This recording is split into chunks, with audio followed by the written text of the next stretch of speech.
Mort de la chanteuse Nicole Croisille à l'âge de 88 ans.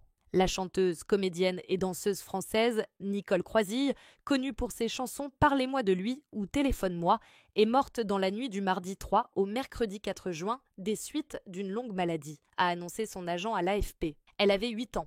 Nicole Croisille a entamé sa carrière comme mime et danseuse dans les années 1950. Elle travaille comme meneuse de revue à New York quelques années plus tard, puis connaît un succès planétaire en chantant L'entêtant d'Abadabada, la chanson du film Un homme et une femme de Claude Lelouch en 1966. C'est dans les années 70-1970 qu'elle parvient à s'imposer sur la scène de la chanson populaire avec des titres comme Parlez-moi de lui, Une femme avec toi, Téléphone-moi, Danser pour moi. Née le 9 octobre 1936 à Neuilly-sur-Seine, Nicole Croisille est attirée très jeune par la scène, mais son père, qui lui enseigne l'anglais en écoutant la BBC, lui interdit de devenir petit rat de l'opéra. Résignée, elle suit des cours de dactylographie mais pratique en parallèle la danse dans les classes de la Comédie Française. À 17 ans, elle intègre le ballet de la Compagnie. La même année, elle fait la première partie de Jacques Brel à l'Olympia, rencontre Claude Nougaro mais ne parvient pas à percer sur la scène musicale obnubilée par la vague yéyé.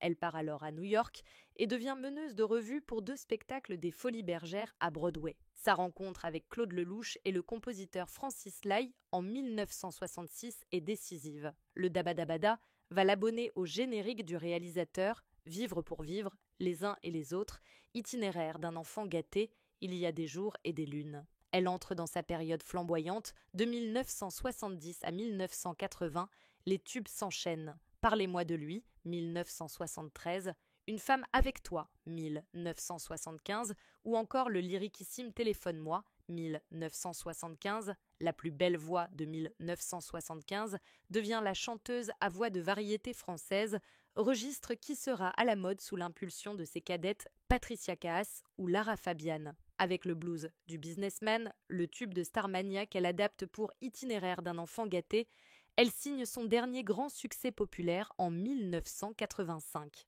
D'une voix devenue plus rauque, elle revient au jazz avec Jazzil, 1987, Black et Blanche, 1991, et à la bossa nova, Bossa d'hiver 2008.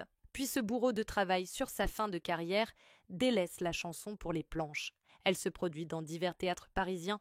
En 1992, elle réalise Son rêve en incarnant le rôle-titre de Hello, Dolly, la comédie musicale américaine. En 2019, à 83 ans, elle joue une ancienne maîtresse de Michel Sardou dans un vaudeville de Sacha Guitry. Je m'amuse comme une petite folle. À mon âge, je n'aime que les gageurs.